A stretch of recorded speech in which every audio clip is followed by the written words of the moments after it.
안녕하세요. 저는 유아교육과 부부상담 및 가족치료를 하며 아이들의 행복한 미래를 꿈꾸는 채색성견 원장 이은영입니다. 누군가가 그러더군요. 부모라는 직업이 제일 힘든 직업인 것 같다고요. 그만둘 수도 없고 대신할 수도 없고, 자녀를 키우며 첫째는 처음이라 힘들고 두 번째는 좀 수월한가 싶다가도 첫째와는 너무 달라서 또 힘들죠. 어릴 땐 어린대로 걱정이고 커서는 또 큰대로 다른 염려와 갈등을 겪게 되는 것 같아요.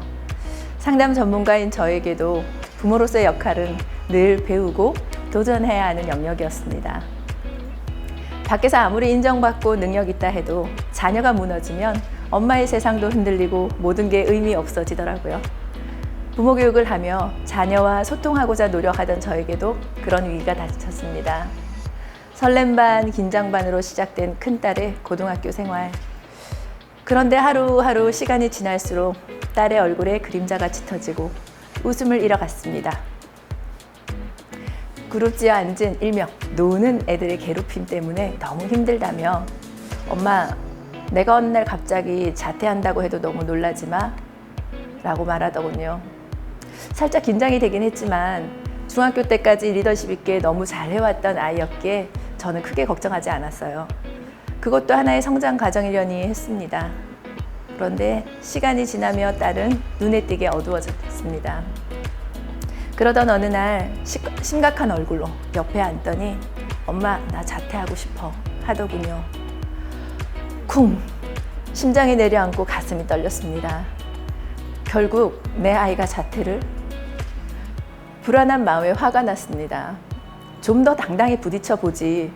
고개를 들고 당당히 하면 그 친구들도 너의 진가를 알게 될 거야. 그렇게 달래고 격려하며 힘을 내주길 바랬지만 내가 말할수록 아이의 고개는 점점 수그러들었습니다. 왜? 내가 뭐가 모자라서, 뭐가 부족해서, 왜 내 딸이 밀려나야 하나? 그런 생각이 민물처럼 밀려들어 이성적인 사고를 할 수가 없었습니다. 아이의 마음을 이해하기보다는 기본 틀에서 벗어나는 것으로 문제를 해결하려는 딸에게 노력해보자, 힘내라, 넌 할 수 있다, 일명 무늬만 위로인 잔소리를 하고 있었습니다. 그리고 며칠 뒤 딸이 엄마가 이대로 학교를 계속 다니라고 하면 다니겠지만 3년이 지나면 나는 속이 시커멓게 죽어 빈 껍데기만 남을 것 같아 라고 하더군요. 덜컥 겁이 났습니다. 빛을 잃어버린 딸을 마주하게 될까 봐요. 공무원의 딸로 자라 교육자로 상담자로 살아오던 저에게 딸의 상황은 너무나 받아들이기 힘든 일이었고 세상이 무너지는 듯한 아픔이었습니다. 밥도 넘어가지 않았고 잠도 오지 않았습니다. 힘들어하며 결정하지 못하고 있던 저에게 남편이 아무것도 생각하지 말고 우리 딸만 생각합시다 라며 다독이더군요. 그 말을 듣고 한참을 펑펑 울었습니다. 그 말이 맞다는 걸 알기에 결심할 수밖에 없었어요. 그래, 내가 마주하게 될지도 모르는 사회적인 시선과 비판, 그런 건 두렵지 않다. 우리 딸이 다시 웃을 수만 있다면. 딸아이의 행복과 비교할 수 있는 것은 없었습니다. 그렇게 마음을 정리하고 딸과 대화를 나눴습니다. 그래, 너는 어떻게 하고 싶니? 딸이 말하더군요. 난 자퇴하고 혼자서 공부해서 검정치고 대학 가고 싶어. 저는 묵묵히 딸의 이야기를 들어주며 고개를 끄덕이다가 하고 대답했습니다. 그 순간 딸이 펑펑 울며 나 태어나서 엄마랑 대화가 통한다고 생각한 거 처음이야 라며 서럽게 울더군요. 기가 막혔습니다. 뒤통수를 한 대 맞은 듯한 충격이었습니다. 그렇게 가르치고 배우며 소통하고자 무던히도 노력해 왔는데 처음으로 통한다고 말한 그때 난 아무 말도 안 했는데 내가 뭘 했다고? 그리고 곧 깨달음이 왔죠. 아, 말하는 것이 대화가 아니라 들어주는 것이 대화의 시작이구나. 그렇게 딸은 3개월이 되지 않는 고등학교 생활을 접고 자퇴를 했습니다. 그 후로도 여러 과정이 있었지만 딸은 서서히 웃음을 되찾아갔죠.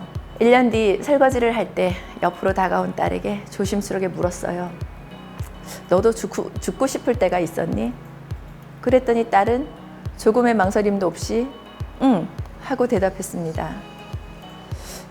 그때는 어떻게 지나왔어? 죽으려고 했을 때 엄마가 살려줬어.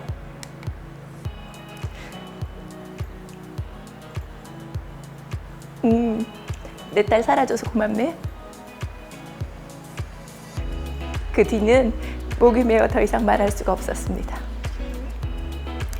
눈물을 달고 딸도 나도 웃었습니다. 그렇게 대학을 졸업하고 27살이 된 딸은 센터의 미술팀장으로 자신의 삶을 열심히 살아가고 있습니다. 눈이 마주칠 땐 싱긋 장난스럽게 웃습니다. 엄마 사랑해 라고 말합니다. 행복합니다. 자녀와의 관계 회복에 이미 늦은 때는 없습니다.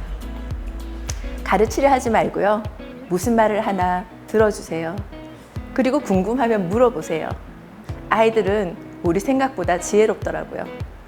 단 한 사람이라도 자신을 믿어주고 지지해주는 사람이 있다면 그 사람은 실패하지 않는다고 합니다. 그 단 한 사람이 부모님이 되어주신다면 우리 아이들은 시간이 걸리더라도 제자리를 찾아갈 것입니다. 잘하지 않아도 괜찮습니다. 실패해도 괜찮고요. 포기하지만 마세요. 오늘부터 다시 1월 1일을 시작해 보세요. 부모의 찐사랑, 그 진짜 사랑이 자녀가 세상을 살아갈 힘이 되어줄 것입니다. 말은 줄이고 마음을 열고 들어주세요. 긴 이야기 들어주셔서 감사합니다.